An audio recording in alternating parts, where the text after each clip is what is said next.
Olá, querido, querida, nós estamos conhecendo o pensamento de Karl Marx, um dos maiores pensadores de todos os tempos e cujas concepções influenciaram profundamente o pensamento sociológico. Marx parte da realidade concreta material na qual os homens vivem, ou seja, na realidade econômica e social, para entender todas as outras características de uma época. Ele parte, então, do conceito de modo de produção. Um conceito que diz que, a partir da maneira com que os homens se organizam para produzir, ou seja, o modo deles produzirem, acaba determinando todos os outros traços políticos, ideológicos, culturais que marcam aquela época. É um sistema, um todo, onde essa base econômica e social, essa infraestrutura, determina as características políticas e ideológicas, ou seja, a superestrutura daquela época. Toda vez que essa base, que essa infraestrutura se transforma também o conjunto da superestrutura, dos valores, das concepções, que tem sempre, em última instância, a função de justificar e reproduzir essa realidade econômica e material, essa realidade econômica e social. Modo de produção, então, é um conceito fundamental. Marx vai pegar esse conceito e vai tentar aplicá-lo ao estudo da formação do capitalismo, das origens desse sistema e como ele evoluiu ao longo dos tempos. Quando, no século XIX, o capitalismo chega na sua fase de maturidade, Marx procura, então, descrever sua estrutura dinâmica e vai propor a sua superação. Modo de produção capitalista. Primeiro, Marx procura as origens desse sistema lá no fim da Idade Média, quando renasce o comércio na Europa, quando surge a burguesia, e com essa nova classe social e com essa nova economia que vai se estruturando, todo o conjunto do mundo feudal vai se transformar e vai se adaptar a essa nova realidade, que seria, vamos dizer assim, a realidade de formação do capitalismo aqui no seu estágio embrionário. Para entender o capitalismo, basicamente, nós vamos ter que procurar os seus elementos constitutivos. São 3 elementos que caracterizam um sistema econômico que a gente chama de capitalismo. Em primeiro lugar, um sistema econômico se define pela forma, fundamentalmente, como a riqueza é produzida, por isso o termo modo de produção. E no caso do capitalismo, ele é produzido com base no trabalho livre, no trabalho assalariado. Vai se estruturando uma economia de mercado, isso quer dizer que no capitalismo se produz quase que necessariamente para troca, para venda. Uma economia, então, em que aquilo, vamos dizer assim, que é produzido para ser comercializado. Uma tendência a especializar a produção, a produzir para vender, produzir para o mercado. Ora, trabalho assalariado e economia de mercado. Mas esses 2 elementos, de certo modo, não completam o capitalismo. Porque tu observa que a gente pode encontrar trabalho livre, mesmo que ele não seja predominante, em outras épocas. A gente pode encontrar também uma economia de mercado, não só no mundo moderno, mas, por exemplo, lá no mundo antigo, onde o comércio era uma atividade importante. Isso quer dizer, então, que está faltando um terceiro elemento. Aliás, esse terceiro elemento é indispensável para a gente entender, inclusive, o fato do trabalho livre assalariado ser predominante nesse sistema econômico. Sim, porque quando eu digo trabalho livre, estou dizendo que a pessoa vai receber um pagamento pelo seu trabalho. Mas se ela vai receber um pagamento pelo seu trabalho é porque ela trocou o seu trabalho, vamos dizer assim, por esse pagamento. E por que é que levou esse indivíduo a trocar seu trabalho por um pagamento, um salário que normalmente é muito baixo, ainda mais se a gente considerar que no capitalismo tudo se transforma em mercadoria, já que é uma economia de mercado, acaba transformando o próprio trabalho, a própria força de trabalho numa mercadoria como qualquer outra. Mas o fato é que uma pessoa só vai vender sua força de trabalho se ela não tem outra maneira de garantir seu sustento. Pensa bem, se eu, por exemplo, tiver meu próprio pedaço de terra, sou um agricultor, sou um pequeno proprietário, será que eu me disporia a trabalhar como boia fria na fazenda de alguém, oferecer minha mão de obra para trabalhar para um fazendeiro ou numa outra propriedade? Pouco provável. Se eu tenho um pedaço de terra, de onde posso tirar meu sustento? Vamos imaginar uma outra situação mais contemporânea. Vamos imaginar que eu tenho a minha própria carreta, tenho meu próprio caminhão. Será que vou me dispor a trabalhar como motorista numa empresa de transporte, ou numa empresa de ônibus da cidade onde eu vivo, ou coisa parecida? Muito pouco provável. Se eu tenho como garantir meu próprio sustento, dificilmente eu venderia meu trabalho em troca de um salário para alguém, normalmente um salário pequeno.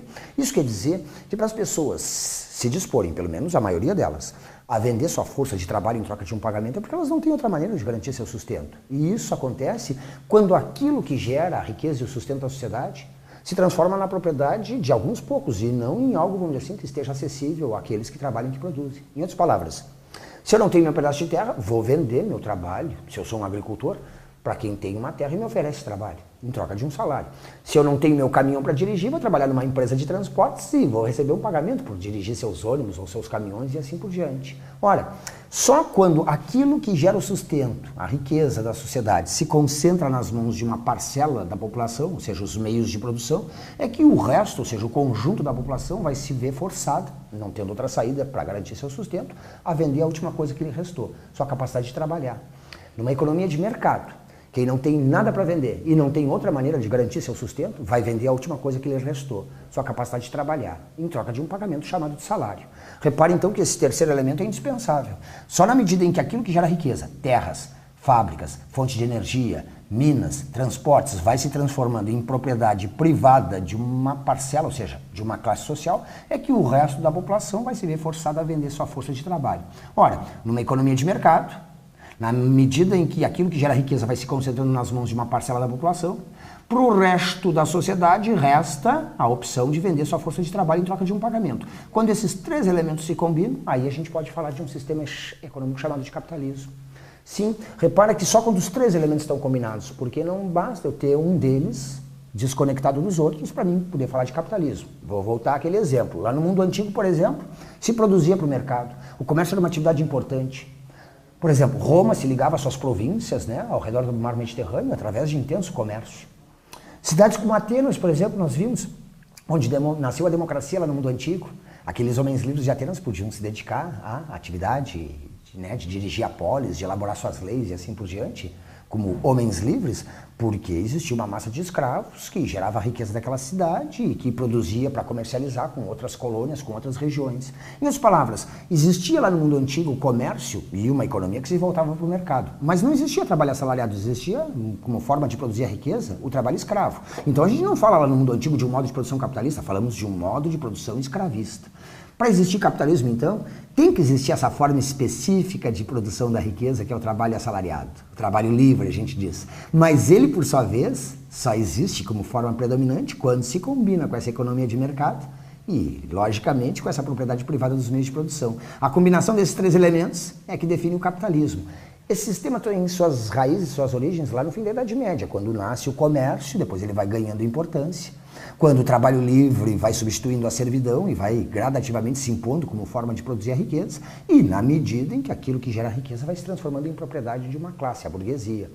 Sim, o capitalismo, para se desenvolver, repara bem, precisa separar o trabalhador dos meios e instrumentos necessários para produzir, de modo que vai se lhe restar utilizar essa última forma de garantir seu sustento, a venda do trabalho livre, do trabalho assalariado. Na Europa, desde o fim da Idade Média, vai se dando um processo de apropriação da terra e da riqueza que vai criando essa situação que nós estamos percebendo, reservando para a maioria da população, como única alternativa, a venda da sua força de trabalho. Mas não foi sempre assim? Não, se a gente olhar com atenção, vai ver, por exemplo, que no mundo medieval, um camponês, mesmo explorado pelo seu senhor, tinha a posse, quer dizer, o direito de explorar um pedaço de terra para o seu sustento. E nesse sentido ele não estava separado dos instrumentos e dos meios de produção. Já no capitalismo, para que exista trabalho livre, repito, esse trabalhador tem que ser separado dos instrumentos e meios necessários para produzir, de modo a lhe restar somente, como forma de sobrevivência, a sua força de trabalho. A combinação desses três elementos, repito, é que configura o que a gente chama de capitalismo. Eles começam a se estruturar a partir do fim da Idade Média, vão se afirmando ao longo da Idade Moderna e no mundo contemporâneo são predominantes como forma de organização da economia e da sociedade. Vamos ver, desde as origens, depois passando pelo mundo moderno, momento de afirmação, e como com a Revolução Industrial se afirma definitivamente a economia de tipo capitalista.